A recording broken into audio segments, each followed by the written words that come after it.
What's up, everybody? You're listening to Back to the Future. This is a podcast where I talk about films and entertainment. My name is Joseph. And I'm Edward. Today we're going to be talking about Fear Street, 1994, 1978, and 1666. All three of them. So, Well, you're gonna be talking about the third one. you didn't watch it? I didn't get to. God. But I knew if I had told you, you'd be all like, "Fuck." Then no, we're not talking about that. Fucking guy, you're right. But That's the finale. You're not even gonna know how it ends. Actually, dude, you know what? Part one. You didn't like him. No. So part one, I was like, it's okay. I don't know if you want to talk about it right now or what, but Yeah, it doesn't matter. okay. So part one, it was okay. Part two, I really enjoyed. I don't remember which one you said was your favorite. I really enjoyed part two. Yeah, well, I liked all of them, but yeah, everyone says part 2 is the best one. Okay. But that's all I was gonna say. And then I saw the little trailer that they have at the end of part 2 for part 3. I just didn't get to see it. All right, so part 1 starts off. Like I said, it's a what would you say? It's like a slasher movie, right? Reminds you of like a '90s slasher, kind of like Scream. Yeah. But it has a twist, and there's a supernatural twist. Essentially, all the killers in this movie are already dead. They're they're being resurrected from. Kind of like they if once your name makes this list, you're part of the army. Yeah. Oh man, I was gonna throw a hat on. How does my hair look, Edward? It looks like you need to throw a hat on, like mine. Oh shit! Yours ain't no worse than mine. Yeah, so whatever. Fuck it. Yeah, I was looking at it last time. I was like, damn, I should have threw a hat on. But you know what? There's a scene in the first one where it almost copycats Scream, where the guy's running behind her and he like comes up from behind, stabs her in the chest. Yeah, I'm sure that was done on purpose. That would be called paying homage. Oh, or there was paying homage. I'm sorry. Not copycatting. Yeah, I mean it's the same thing. I got you. You know that there's a saying. I forgot. Oh, Pablo Picasso said, "Good artists copy, great artists steal." Huh? I steal. Quentin Tarantino. See how you are? What? I mean, well, I'm okay. I get what you're saying, but I would never catch that stuff. Yeah. Like, unless it's someone who's seen tons and tons of movies was like, oh, he got that from this. Well, that's why a lot of people are really upset with him because like the references that he uses in his films are just like from these like really old obscure movies that like nobody really watches unless you're like a cinephile like him. Yeah. Unless you have like a really vast like cinematic vocabulary as he does. Yeah. Nobody is gonna catch that, but then people watch his movies and they think, oh, that's original, that's your idea, and that's why people get upset. So I can understand that, but at the same time, it's like you would have never seen it without him. I mean, unless you were a cinephile. Oh yeah, but okay, it's like 1% of people who go see movies. He's like a DJ. He's just remixing old shit into a new form. I like it. I mean, I'm not the one saying these things. I like his movies. I like the fact that he does that. Yeah, me too. I do that. Sometimes I don't. Sometimes I unintentionally do that. Yeah. But back to Fear Street. Okay. So, yeah, I liked it. Yes, it was like a callback to all the like 90s slashers. But actually, these books are written before. These books are written before Goosebumps were even written. R.L. Stine said. Oh, so I didn't even know this was from a book. Yeah, it's a series of books. Actually, the first book that what's Uma Thurman's daughter's name? I don't know. So, isn't it something Hawk?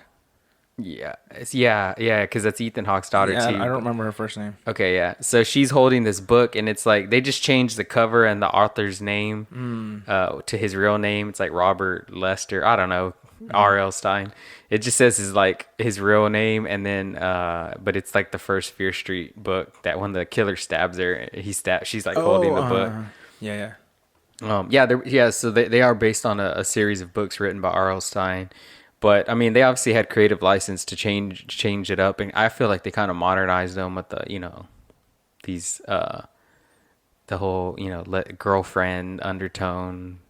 Oh, that she was gay, you mean? Yeah. Oh, okay. Which did that throw you for a loop because her girlfriend's name was Sam, and then you think it's it did, but at the same time, I was like, Sam's a very not generic, but I didn't. It's a fluid name. Yeah, it's a fluid nickname because it could be short for like Samuel or Samantha, so it makes sense. Yeah. So when it did turn out that it was a girl, I wasn't surprised. It was a cheerleader. Yeah. But it's funny because like we're so conditioned to seeing in movies like you're thinking it's the guy because I thought it was was the guy. And she was getting all upset because I thought, oh, he's grabbing this chick's ass. And then it turns out it was really the girl. Yeah, I had the same effect. Yeah, I thought it was cool. Good twist. I know a lot of those people are all those people, certain type of people who have these blue flags hanging out the back of their Dodge trucks. Oh, I got you. Yeah, they probably didn't like that. Yeah, turned it off. It was funny because like I was watching the featurette on Netflix,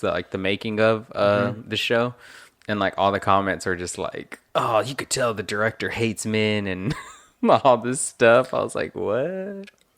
I didn't even realize that. Yeah, I guess the lead is a girl. Yeah, well, because the lead's a girl, and then he was like saying how like all the like okay, so sorry, we're jumping in the gun a little bit, but initially this movie there's 4 central characters. The main character, do you remember her name? I can't remember. Dina, right? Okay, her girlfriend or ex-girlfriend Sam, who's a cheerleader, and then her little brother. I don't remember his name. I don't remember his name either.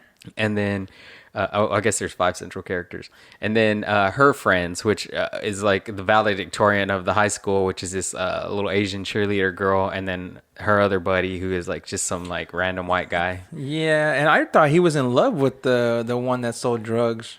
Yeah, I kind of thought so too, but then they're just like friends. Yeah. Which is I like because like that would be the like typical route to go. Like they're an item, and he's jealous of the little boy who likes her, but he was just like, nah, just a friend. He's all, she kind of likes you, man. Yeah, he was actually all supportive. Like, yeah, it was cool. It was a cool dynamic. Like I said, I think they took a lot of these like stereotypes that we're so used to in films and just kind of like flipped them on their head. That was one thing I liked about the movie.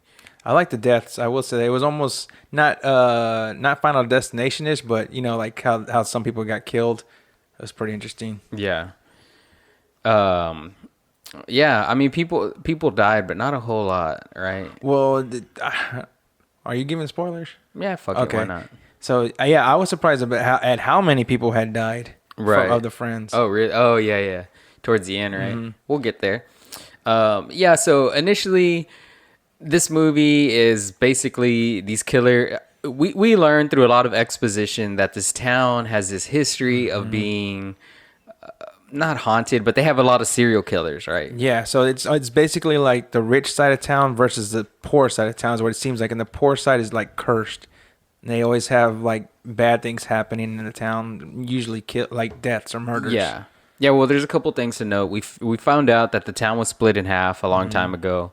And all the murders happen on what is it called? Shady Side, right? Yeah, Shady Side, and Sunny Valley. Sunnyvale, or Sunny. Yeah, Sunnyvale is the other town. Essentially, it's just like I said, it was one town, but at one point, but it got split in half.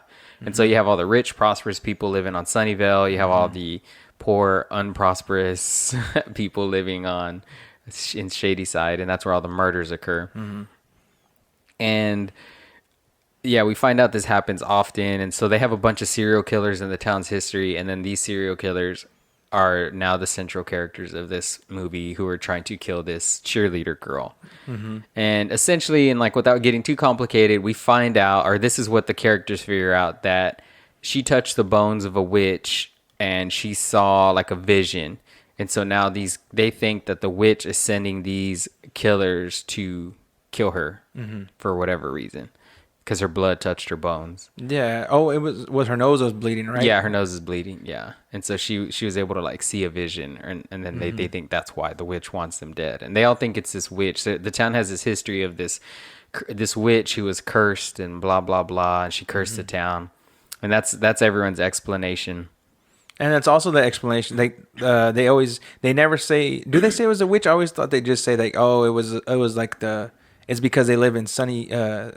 Acres. Well, it's like town lore. It's like a witch, right? Yeah, but it's just like a rumor or whatever. Yeah, I guess so. And they blame it on the witch, and that's their like mascot is the Sunny Shady Side Witches, and the other one's the Devils, Sunnyvale Devils. Yeah, and the mayor and the sheriff of Sunnyvale, their last name is Good, and the witch's name is something Fier. Yeah, Sarah Fier. Sarah Fier, but like it's just fear. Yeah, basically. Right, fear and good. So anyways, yeah, so we have a bunch of serial killers, ghost supernatural serial killers chasing this cheerleader, and that's the central plot of the first one. obviously they overcome it and they figure out that they need to, because there's a survivor. They find out there's a survivor from another massacre, and she's the only one that ever survived a massacre.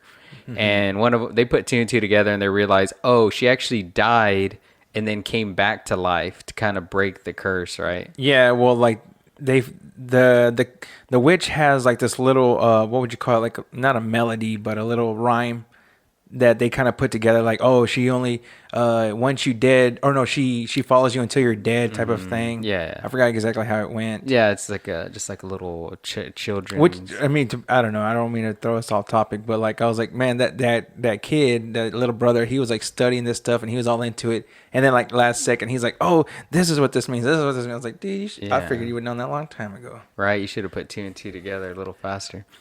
So anyways, they figure it out, and then that's basically how the first movie ends. Is they realize, oh, we have to kill you, and then we can bring you back to life. But also they find out that the monsters, regardless, or not monsters, but the dead, regardless of what they do, they come back no matter what. Yeah, they killed them too, and then they realize like you can't kill them because I mean they're already dead. And that's essentially the first one in a nutshell. We have a couple of characters get killed off, unfortunately. Mostly all the friends. Yeah, that was a little annoying. You didn't like that about it? No, I was just like, I don't know. I just felt like, well, it's because actually, you know why I didn't like it? Because I actually like the characters. Oh, I got you. Like I like whenever they so there's like a scene, right, where they're like, they kind of like, oh, we're gonna die. It's when they're like gonna trap the monsters to kill them all, or the killers. And so they're all like, you know, the two chicks hook up, the little brother hooks up with the cheerleader girl, and then that like, he says something. The one guy who's alone, he's like jerking off. Yeah, he goes, and he's like, you guys all hooked up, and then he was like, me too. Yeah, I remember that part. Dude, that shit made me laugh. But yeah, I actually watched part one twice because Arissa wanted to watch it. You finished it completely and then rewatched it? Yeah, and I rewatched it. And so I didn't catch it, but the first time he is in the restroom and he's like, it's like showing them like everyone kind of like getting intimate, and then he's just like staring at his hand. Oh, I thought, I must have missed that part. Yeah, I missed it the first time. The second time he's like looking at his hand, and then I was like, oh, I get it. It makes sense. So they kind of gave it away. She says something though, right? She's like, he only got to first base or something like that. She's like, it was just first base. Oh, okay. But he had the little, we're talking about the little brother. Yeah. That kid's really like 19 years old in real life. Oh, is he? Yeah, he looks like he's like 11. Yeah, he does look super young. Yeah, he looks really young. The main character, the main girl, she's like 28. Oh, wow. Yeah. She's got baby faces. Yeah, they're all young looking. Like us. Remember the actor? Yeah. Mikhail. Anyways, yeah, so that was the first one, and that leads us into part two. Edward, you talk. I'll give you part two since you liked it so much. Yeah, I did. So part two starts off with the girl. I don't remember her name. They call her Ziggy when she's like a little kid. It's like Carol, or the older sister was Cindy. I think her name was like Caroline, or anyways. So she's saying that in the summer of '78, which was another, like, I guess you call it mass murder, serial killer on the loose. So they go back into their camp. And it's pretty cool. The camp is just like how the football team was. It's like they have a game night or something, like a war night or something coming up. It's Sunnyvale versus Shady Side. Yeah, and this is like summer camp, like a stereotypical summer camp, right? Yeah. And it's still the same. It's like the Sunnyvale people. They act like they're so much higher than the shady ones. But what I liked about this one, I don't know why. I don't know if I just felt like the acting was better in this second one to me. Overall, I liked all the younger characters. So we find out that one of the camp counselors is the sheriff, or he ends up becoming the sheriff from the part one, and he likes this, what would you call it, camper, and that's the one who ends up actually surviving. Right. Yeah. I forgot. I failed to mention, in the way part one ends is they reconnect with this lady who survived the massacre at the camp. Yeah, she calls them, and she's because they tried calling her, and she calls them back, and She's played by Jillian Jacobs. Who's that? If she's from Community, if anyone has ever watched that show, Community. I saw a couple episodes. Yeah, she's from Community. That's anyways.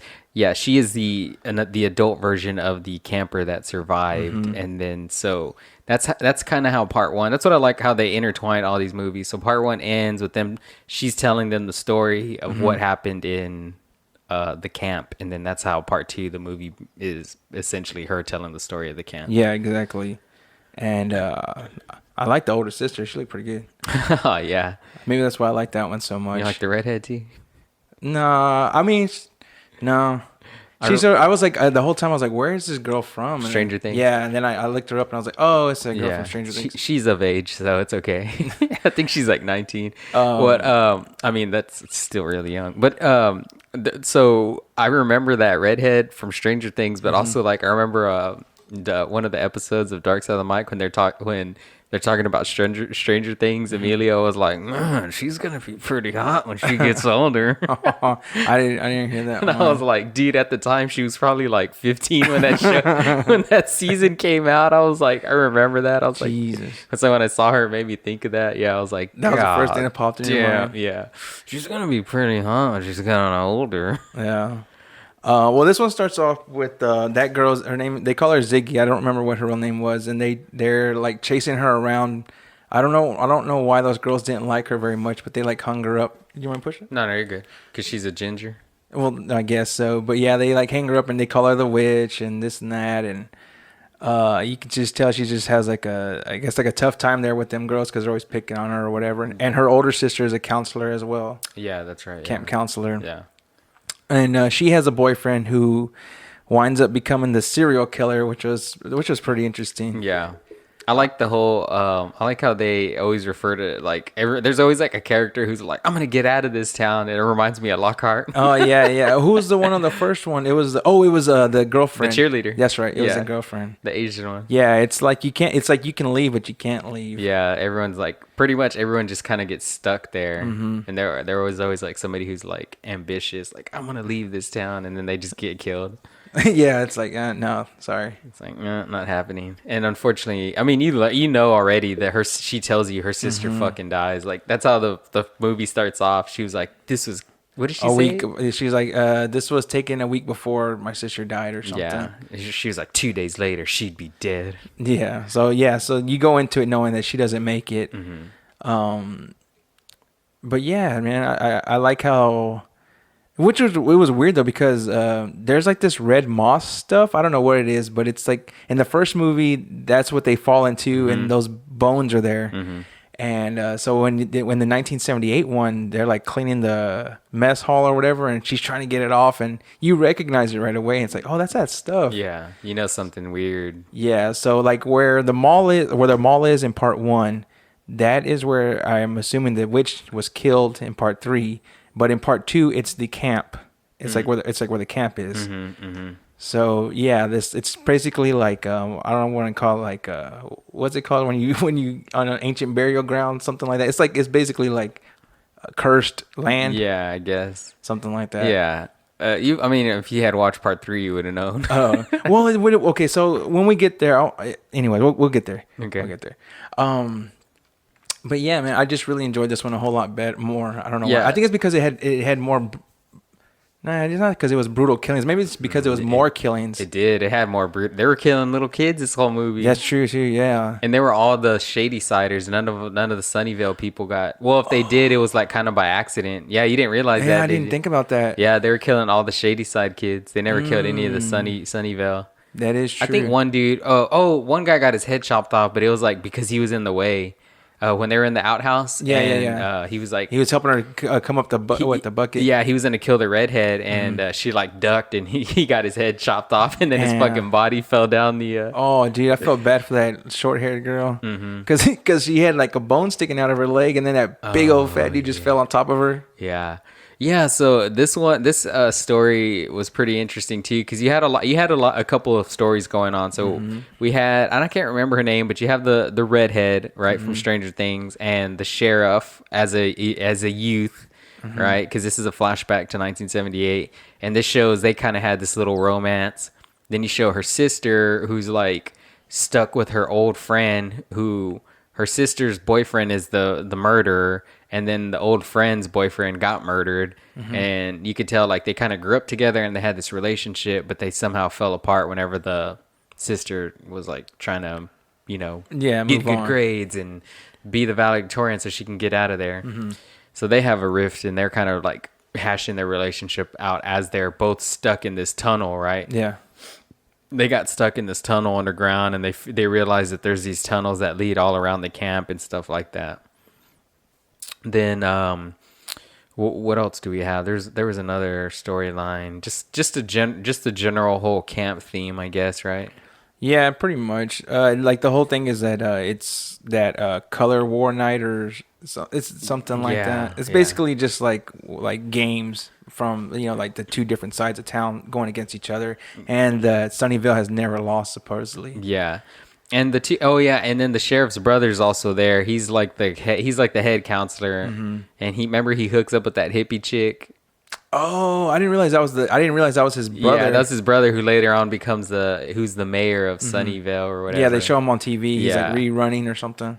Oh, dude, man, I just hate these I just don't like those characters in general because they're just this like these like they're just like come from generational wealth, like Oh, okay. they were just entitled to succeed. Yeah, like he was already gonna be sheriff by the time he was born. Yeah, exactly. Like they had these, like they knew what was gonna happen to they knew they were gonna be set up no matter what. It's like, well, if I don't make it into this band, I can go be a sheriff. And they're always the people that are like the entitled ones who had like rich parents or had connections in some kind of industry who like make it, and then they're like, if you just work hard, it's like, bitch. Yeah, I got you. Yeah, that stuff annoys me. But anyways, they're good characters to hate in my opinion.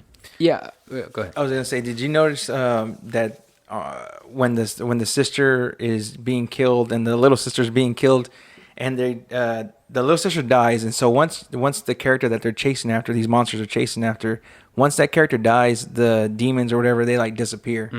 But when the camera kind of like zooms out, it looks like that famous painting of like God touching whoever. That's what it reminded me of when it zoomed out. You know what I'm talking about? Where like they're almost touching fingers. That's what I thought of. Yeah. Who made that? Michelangelo? I don't know. Leonardo da Vinci? I don't know.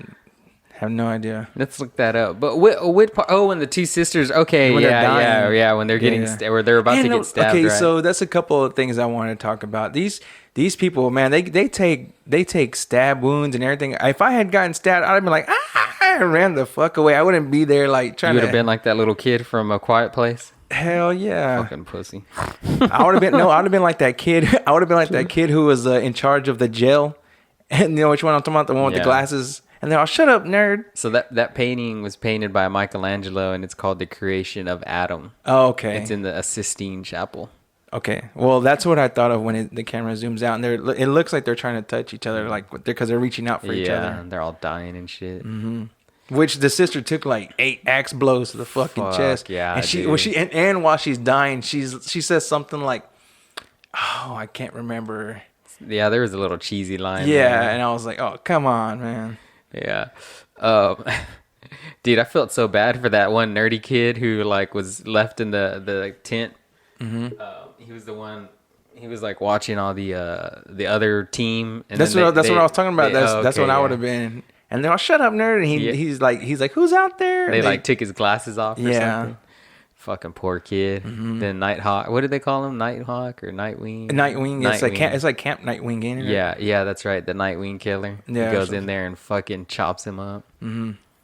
Yeah, I was waiting for him to get that bag on his head because Me too. Yeah, because we see him in the first one because he's in the first one as one of the serial killers that was brought back to kill the main cast. And he has a bag on his head. So on this one, he doesn't have the bag. And then later on, you see how he gets it. Yeah, and then it just stays on his face. Yeah, it's all like perfectly just like like with indentions and everything. Yeah. I was like, all right, I guess we'll accept this. I'll just take that CGI head now. I liked it though. Yeah, I did. I liked it. It looked better he looks more menacing with like a mask, Yeah. Man, I was just about to say something. But anyways. Yeah, man, that one I was impressed with. I really did like this one. It was good, yeah. And so, real quick with this one, essentially the plot is, Oh, I'm sorry. They find that book, that the little journal, and so there's this woman who's like the camp nurse, and she's like obsessed with finding this hand, right? This hand, because the little nursery rhyme or whatever, it's like it says something about like if you put her hand and her body back together, the curse will be over. Yeah, that's what they figured out, or they thought they figured out. Like, oh, we need to reconnect her hand to her body to break the curse. And so they're trying to do that. Unfortunately, Well, they go looking for the body, I guess, where they think it's at, and they dig it up, and it's just like a rock that said the witch. the witch lives forever. Or something like that. Yeah, so they dug up where they thought her body would be, which was under the tree she was hung, and there was just a rock that that said that. But yeah, man, it was good. I'd say the second one, I guess, like just the genre was better in my opinion. My humble opinion. I like that one I like that one guy. He's like a druggie counselor, and they just start popping those pills. They don't even know what it are, and he's like I think it's like L484. He's like, what is that? I don't know. He's like, it's not doing nothing, man. Give me another one. Yeah. And then all of a sudden, he's like, oh, this is. He says like the scientific term. He's like, it's Tylenol, man. He figures it out. Yeah, I don't know. He just throws it on the ground. He's like the buzz, like, no, this ain't gonna do nothing for me. Yeah. So, but that's how the second one ends. They think they found the hand, or they did find the hand. They try to reconnect it. There's no body, and then all the killers basically descend upon the two girls and stab them up. Well, they also when and the hand falls in the hole that they dug up. Yeah, which that tree is still alive and well in the mall from the first one. So. The brother and the little brother and sister go to the mall and they dig up the hand because they know where the body's at. Now they have the hand, and I don't remember if they put them together or not at that time.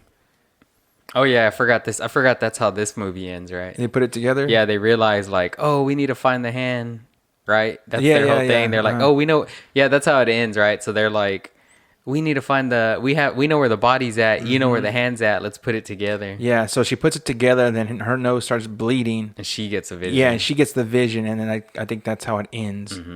So, and this is what I like about it. So, I guess I'm gonna be doing the majority of the talking. I'll tell you from what I saw from the preview. Yeah. So that's what I was going to talk to you about. I was going to say, so it seems like everyone is back for part 3. Like all the characters who are in 1 and 2, pretty much majority. Yeah. They make up these other characters, right? Okay, that's how I take it. Yeah. So when she reconnects, she gets essentially like, you know how like the cheerleader like just kind of saw like a vision, part of the vision. And so when Dina or whatever her name is, she connects the hand, she gets the whole vision, and it basically like sends her, she becomes Sarah Fier, and then like, they use all the actors from the first one to play all the characters in this one. But it's not like their ancestors or anything. They're just using the same actors. I'll give you the short end of the story because the third one was my least favorite, but I mean it's important because it like completes the trilogy. And so essentially, you find out that the sheriff and his brother, or not his brother, but the sheriff is the bad guy.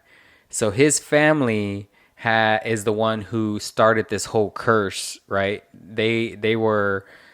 You see the ancestor, right? His ancestor, and you see that his like. Oh, start the recording. You see that his wife died, and all his kids and his crops weren't growing. Oh, okay. And Sarah Fier, the witch, was like his friend, and they, she was nice to him, he was nice to her. So it was kind of like this like twist, but essentially you find out he was behind it all. He started the curse. He made the deal with the devil, and the deal was that he had to write a name on the wall, and he was sacrificing one person to the devil every year. So that's why every year there was a serial killer in that town. And Sarah Fier, well, she's a lesbian or whatever, and I didn't know that. Yeah, she was a lesbian too, and so they found out. Somebody saw her like kissing, and obviously her girlfriend plays the cheerleader. Samantha is like the girl she's in love, which is like the preacher's daughter, and somebody sees them like they all like the town goes out and celebrates and gets drunk one night, and then they kind of go off and like do their thing, and somebody sees them. Okay. And so then they start spreading rumors about her, and then they blame her, saying she was a witch. And there's more to it, but essentially, you know, she finds out that that dude, the good, whatever, I can't remember his ancestor's name, but something good, was behind it all. And then he kind of betrays her and turns her in. He's like, I found the witch. And then so she sacrifices herself so her girlfriend won't get killed. And she was she's like, I'm the witch. It was me all along. And so when they're killing her, she kind of like, she does do a curse, but essentially she curses the good family. And she's like, I'm going to follow you wherever you go. And I'm not going to let this rest until you know. And so she kind of like does her own little curse, even though she's not a witch. So, but somehow it's still like carries weight into the universe. And so that's what that red moss is like, it grows from her burial site. And so it's like spreading to wherever, you know, he goes.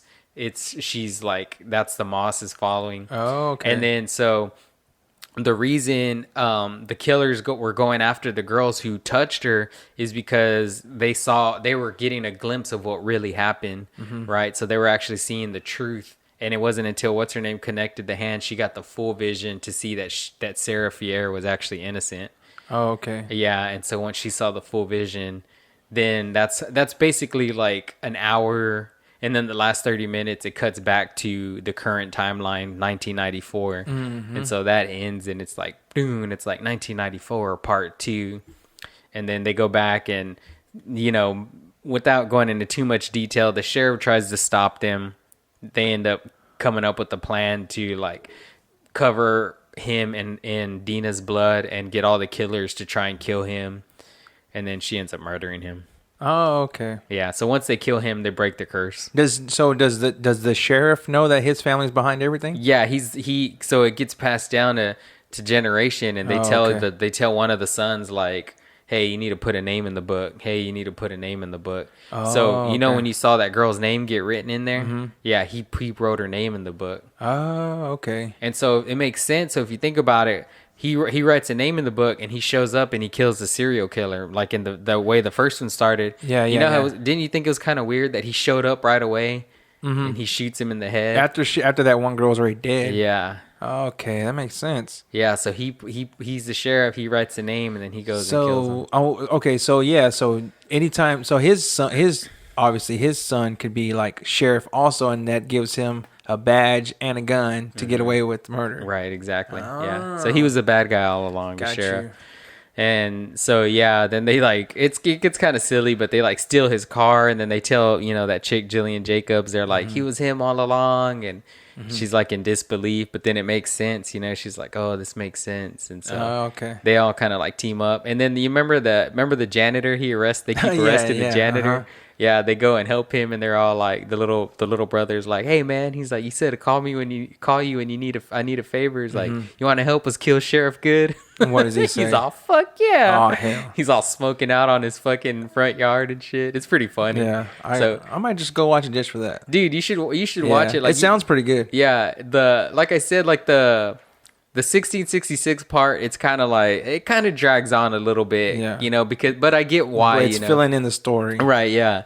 And then, but once they get back to the 94 part, like that's pretty good. That's why I'm like, I liked it for the most part.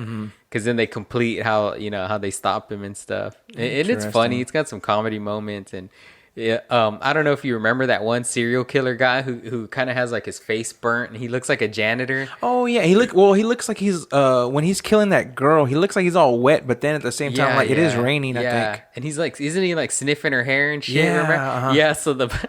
So the janitor guy, he's fucking dude. He all points that out. He's all like, man, this fucking weirdo sniffing her hair. And he's like, okay, dude, he's funny, bro. He says something about her. He's like, this dude's a fucking weird. I killed that creep or something. Yeah, I don't know. They don't they never explain any of the other people, because they explain, oh yeah, the girl who sings, right? Yeah.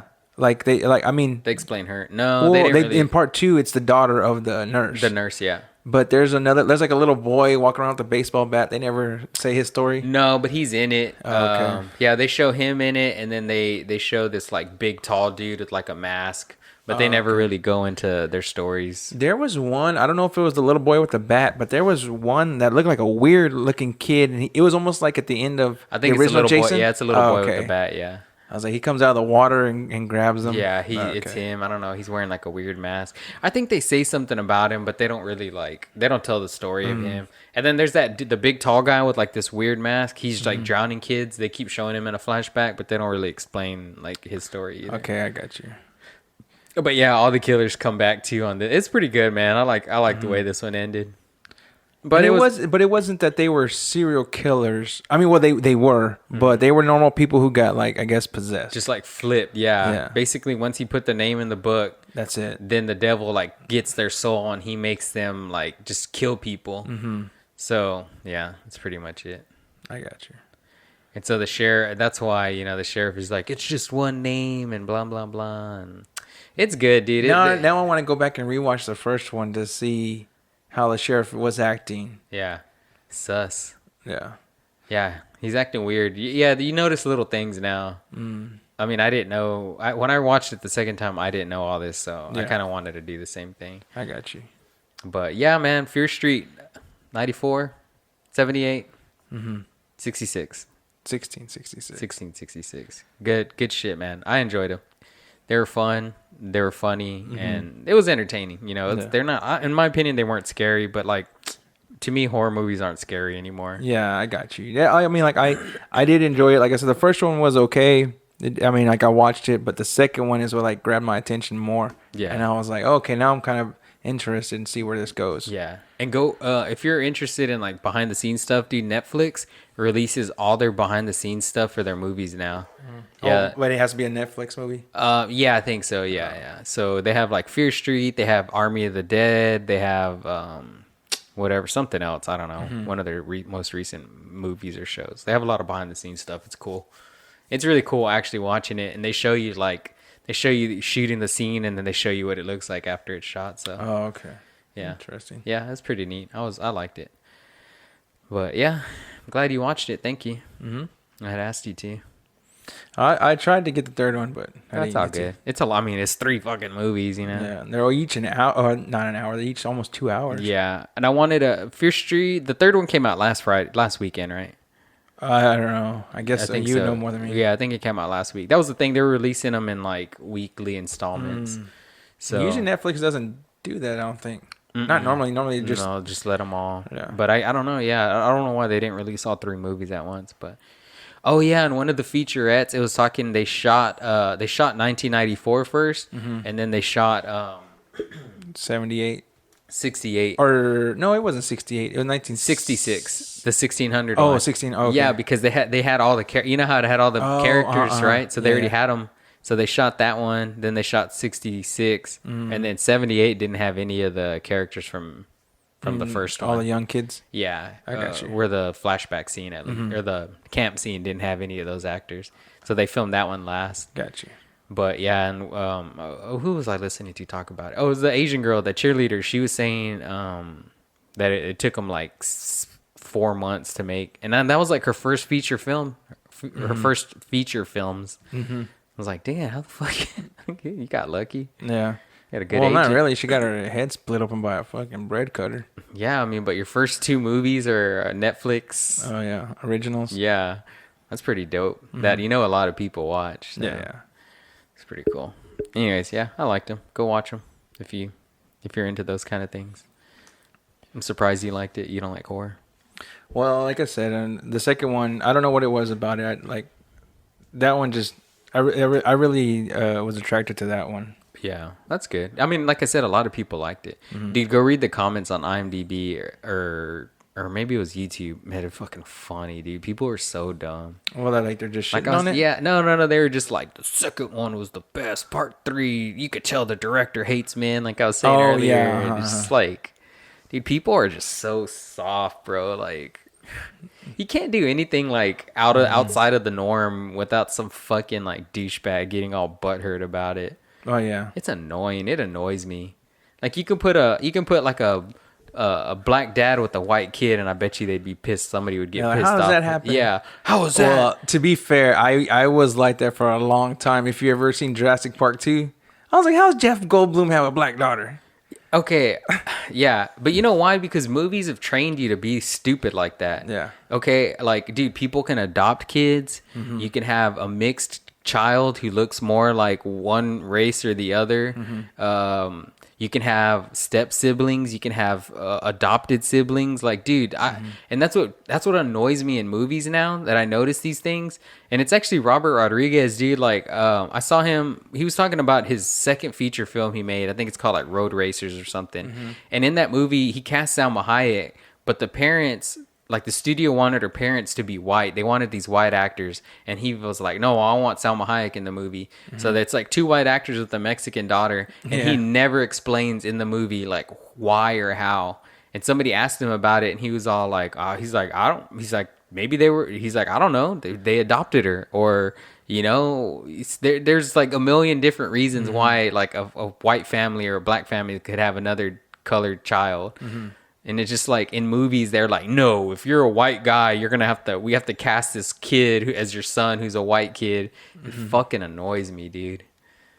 And then you have people like you're saying who are just like, oh, what the fuck? Why is that weird? You know, like, because you're not used to seeing it in movies. Yeah.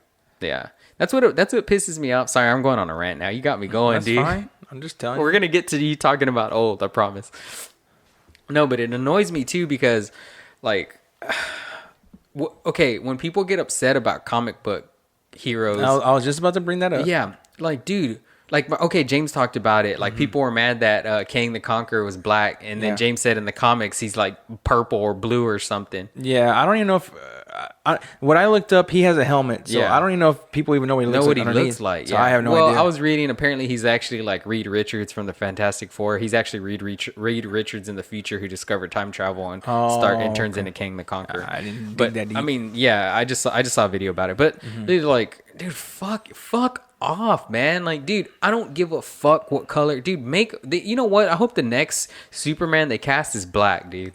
No, I'm being serious. No, I think it's supposed to be Michael B. Jordan. I don't know for sure. I don't know why they don't do that already. Like, bro, it's they already take liberties with the stories, right? Like, if you want to get down to the nitty gritty, somebody's like nitpicking, like nitpick that they didn't make the movie verbatim as the fucking comic books are, because that's what the Marvel does. They take different parts of the different comics and infuse them into the movies, right? So like Thor, for instance, Thor Ragnarok, that was actually a Hulk comic book. Like, that was really Hulk's story, and they kind of just threw it into Thor, you know, and made Ragnarok. Yeah. That whole segment of them being stuck on a planet together and they have to fight each other, that was like from a Hulk comic book, and it obviously went differently, and they took it and made the Thor movie. It's a Thor story now. Like, dude, you know, like, if you're gonna really nitpick about, oh, Thor is white in the comics, why isn't he white in the movie? Then you should be nitpicking every single fucking deviant every time they deviate from the original source material. You know? I mean, Thor also didn't have short hair, but yeah, it's neither here nor there. Oh God, dude. It's just like people that like get upset about those things. It's like, dude, like, you're just so fucking stuck in your own way. Like, I feel sorry for those people to go through life like living like that. Fucking idiots. All right, ran over. No, I got you. But that's what I was gonna bring up. Also, is his name Kang or Krang? I thought it was Krang. Kang. Maybe Krang's Ninja Turtles. Did you watch Loki or no? Yeah. I just remember him as the what was it, the one who knows all, or no, the one who's last, or I forgot what the hell they call him. The one who remains. He who remains. Yeah. Yeah, it's Kang the Conqueror. Kang. K-A-N-G. I think Krang is that brain, and yeah, he's blue with He's blue with the fucking purple helmet over his head. People are mad. Stupid, dude. Fuck those. Fucking dude, if you're mad about that, you're racist. Like, that's it. It's that simple. It's truly that simple. I was gonna say, people who are digging into stuff a lot are like, I don't know if you saw Jordan Peele's new poster for his new movie coming out called Nope. I don't know. I saw people really trying to. Oh yeah, with the cloud. Yeah, with people the cloud, were really going got, in on like a little kite thing. Yeah, hanging from it. People were like really trying to dissect that poster. It is interesting though. Yeah, I saw some where people were like inverting it and trying to make it look like a face. And damn, I don't know. Maybe you never know, man. He's a very thoughtful filmmaker. Like, he puts a lot of thought into his movies, and so there's all these like little things in there that you don't pick up on that you're like, oh, like he intentionally makes his movies, and puts these little details, you know. So there's a lot of thought going into his film. So I mean, I can see why people are like, because I guarantee there's a lot of thought that went into that poster. Yeah, it's like a little cloud over a town. So I'm interested to see that, because like I like that he makes his movies with like a little social message, you know. There's a message in his films. That's what I love. That's why I like horror films so much, because you have a built-in audience, right? And then you can trick them into watching your message or learning something about society or a different viewpoint of the world or your viewpoint of the world, while they're also being entertained by like a serial killer murdering people or something. You mean like how this one was about privilege? Yeah. I mean, Us, right? Oh, yeah, Us. Oh, but you're talking about Fear Street. Fear Street. Yeah, Fear Street. Fear Street is about nepotism, privilege, the hatred for the other, you know, the fear of, you know, lesbians in the 1600s and stuff like that. Yeah. Rich versus poor. Yeah. There's a lot of that going on right now. French Revolution, man. Saw what happened to those rich fucks. What happened? They're not around anymore. Oh, I was like, I don't know. The French Revolution. I sucked in history. So yeah, there was a point in history where the wealth inequality was like so unequal, like it is now. You know, you have a small amount of people that live in this country who own like the majority of the wealth, and you have like this like really tiny group that are just getting the scraps. And then and it happened in France, and they got sick and tired of it, and they fucking overthrew the government and created a democracy. Killed the hierarchy. Interesting. Yeah, that's what happens when you fucking... The mass... Dude, like, a lot of people don't realize, like, the masses have the control. We have the control. But for whatever reason, we allow this small group of people to tell us what to do and how to behave and what is right and what's wrong. And a lot of it is controlled by the media, you know? Yeah, they're afraid of the masses, too. Because I was watching something, and it was like the rich who control the world have like 1% of like the vote, and the other 99% are all the regular people. But I mean, they're smart about how they control these votes and how they control these senators and congressional representatives, because it's a bunch of billionaires paying a bunch of millionaires to go and just create an echo chamber and go on TV like Tucker Carlson and give these fake news stories and fake messages and talk about how people are, you know, being...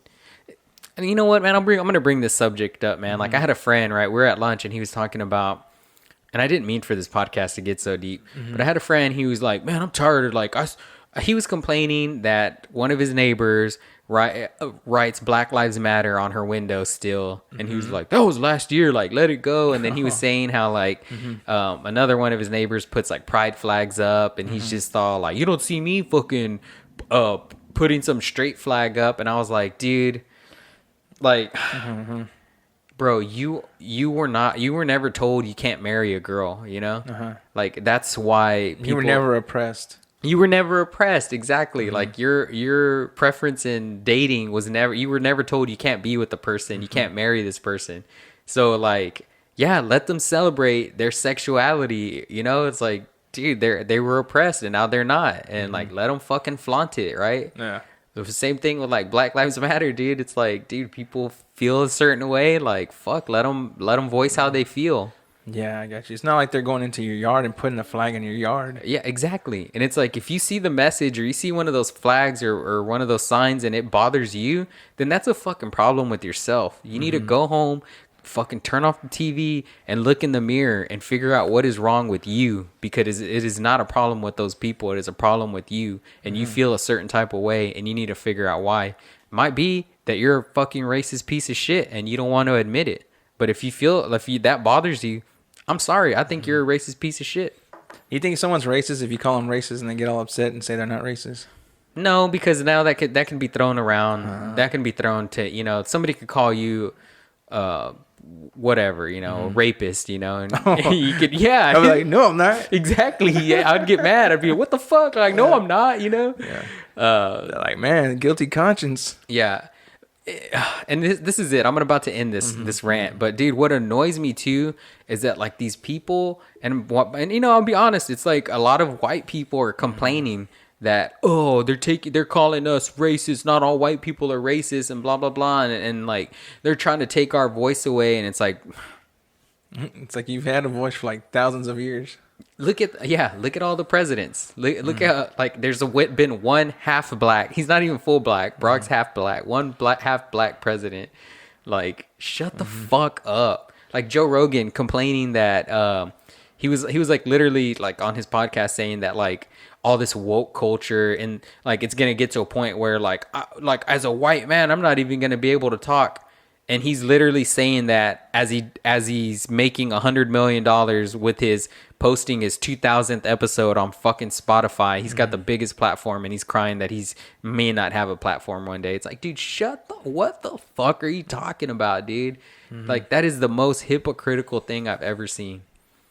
So yeah, I feel you, brother. Sorry, man. No, it's all right.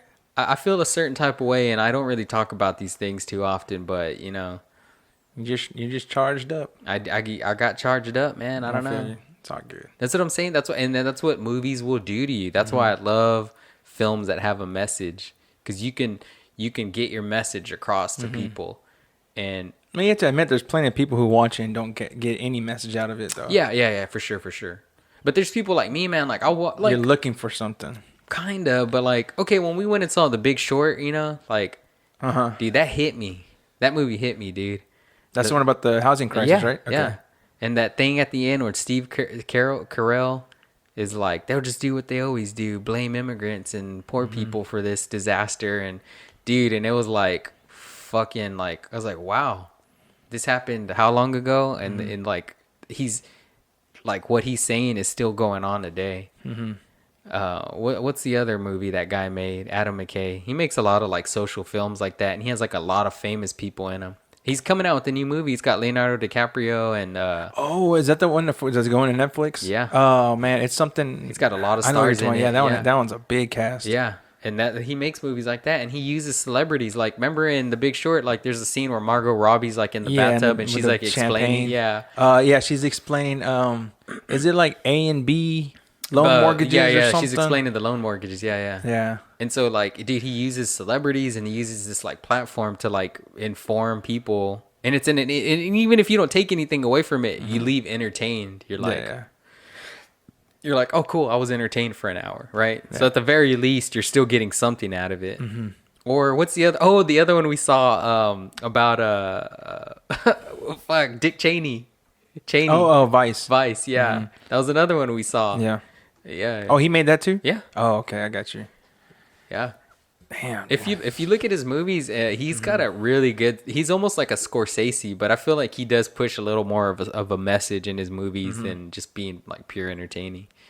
But yeah, his films are very like self-aware. Like he has a lot of like in that movie, Jesse Plimpkin's like the narrator, and he's like he's breaking the fourth wall and talking to the camera and stuff like that. Who's Jesse Plimpkin? The dude from Breaking Bad. Todd. The one that everyone was making fun of when he was fat. Okay, I know which one you're talking about. Yeah, I didn't realize that was his name. Yeah, he's also he's gonna be in a Scorsese movie. He got the lead role after Leo dropped out. I think. Oh wow. Jesse Plemons, sorry, I think. Oh. No, that's a different actor. Oh no, yeah, that's him, Jesse Plemons. Yeah. Yeah. Todd, Breaking Bad. The guy's actually a really good actor. Yeah, he is. I'll give him that. Okay, sorry, Edward. We're almost gonna hit an hour. Take your time. Don't feel. No, I don't want to give nothing away. Don't feel pressured. But you were venting to me about your experience of seeing Old. Okay. The M. Night Shyamalan film. Hit me with it. Okay, I'm not gonna talk about Old because I want people to go see it because I really liked it. And normally his movies are hit or miss with me, but this one was a pretty good hit. But yeah, so I went to go see Old, and I went to Evo because. It was right there in town. Man, at least four times, this woman's phone was going off, and it just, man, it pissed me off. And it was on point because it was on parts of the movie where, like, because the movie's not loud overall, But it's just like they're on a beach and there's not much going on. All of a sudden you hear, brrr, or it was like a ringtone. It wasn't a ring. It was just a ringtone, and she turns it off. So at first I was like, okay, she turned it off. Dude, like 15 minutes goes by, it goes off again. Dude, and then it went off a third time. And the only reason I say 4 times is because the third time it rang, and then it rang one more time. And I was just like getting pissed. I was like, God damn. I was getting mad. But that's what I was telling you. I was like, that's why I missed my Alamo. Like, fuck, dude. Just people are, it's not that they're disrespectful, but it's like the draft house is just for people who they know the rules. And these people are like, they don't care. Yeah. So frustrating. It is. They're like fair weather movie fans. Yeah, like I'm like, well, if there's nothing going on the screen, I'm gonna look at my phone. Yeah. It pisses me off. Yeah. No. I don't remember. I don't think I talked about it, but when I went and saw Fast 9, like I had similar movie experience. You texted me that some kids were pissing you off. Fucking worst movie. Not just kids, dude. There was like, it was same thing. It was at that Evo in Kyle. It was a piece of shit theater. Fucking like, it was a packed house. Fucking little kids don't know where they're supposed to sit. He's kicking some guy's chair. That guy's turning around and yelling at him in the movie. There's fucking people coughing all over me, coughing all around. It's just like, dude, it was just same thing. You can hear phones going off. Yeah, it's just fuck, man. Just makes me appreciate the draft house. It does. It really does. When I do get to go. I'll be honest. Like when we went to AMC though, that wasn't bad. To see Zola. Oh, okay, yeah. But that's also because there wasn't that many people. Yeah, that's true. But that's why I like going during the middle of the week in the evening. It's like, okay, the chances of it being full are gonna be like really low. Yeah, that one was a surprise. Because it dropped on a Tuesday or a Wednesday. Also, it's kind of like an obscure movie. Like a lot of people weren't gonna like. It's probably not even in theaters anymore. To be honest, I liked it though. It's really good. Yeah. Yeah. The Draft House though, so they're just so far superior. We went and saw Black Widow there. What? No, I'm just like, yeah. I mean, no, I Draft House. I love Draft House. I'm glad you took me. Yeah, and next week we go and see the Green Knight. We're gonna go see the Green Knight, and then we're gonna. Oh yeah. It's guys. I guess we'll tease it. Jeffrey Garcia, reach it out to him. We're gonna have him back for the episode 100. It's gonna be a fucking good one. We're gonna talk about his feature film. I believe, I could be wrong, but I believe he's also making another feature film. I mean, he's making something. He's always making something on VHS. Oh, I saw on a video recorder. I saw on Instagram that he was using an old school like VHS. So fucking awesome, dude! I can't wait to see that too. Yeah. Do you have a VHS? A VHS player? Actually, I think I do have an old one. Yeah. If not, you can buy one. I know, which crazy is like, at the time I didn't want to buy one, but I remember when they were like at Walmart for like $10, I guess when they were going obsolete. Yeah. Fuck, it makes me, because now I think it's like $30-$40. Yeah, they're pretty expensive again. I mean, to buy something that you're only going to use a couple times. Right, and apparently VHS tapes are like making a comeback too, and they're like real really? fucking expensive. Dude. Oh, yeah. Fuck, I went down it. Yeah. Because my dad was saying how he was cleaning his room, and like those Kodak little films, those fuckers are like $6 a piece to get developed. Damn, that's crazy.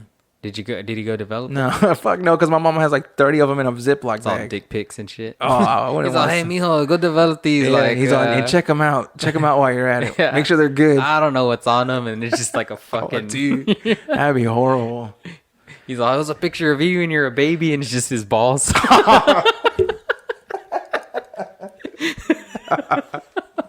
Damn. Oh shit. All right. Man, I look pretty handsome.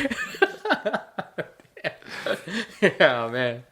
You're all, man, why do I look like a bat wing? Oh shit. I look like a brain. Oh god. All right, guys. Well, that's gonna be it. That's gonna be the end of the podcast. I hope you enjoyed it. We're on a roll here. Like I said, we're on the road to 100. Like, we are determined to get to 100, right? Yeah, we're determined. Yeah, so we'll get there. We might, honestly, I'll be honest, we might fall off after 100, but at least we made a plan. Yeah, we made a plan to get there. Oh, hit my thing. Yeah, we made a plan to get there, so we're gonna stick to it. Yeah, so we look forward to next week. Edward, any last thing? Say something. Yeah, please silence your cell phones. Or turn them off. Look into this camera right here. Turn off your cell phones and, fucking be polite, man. Shit, movies aren't... It's depending on how many people you take. It could be like $30. Shit, man. Tell them, man. Put some respect on that movie's name. For real, man. God damn. Just silence your cell phones, please. Yes, please. And tell your kid to shut up too, and quit kicking chairs when you're in the theater. Fuck. All right, guys. Well, thank you for listening. We look forward to next week when we take you back to the future. Bye.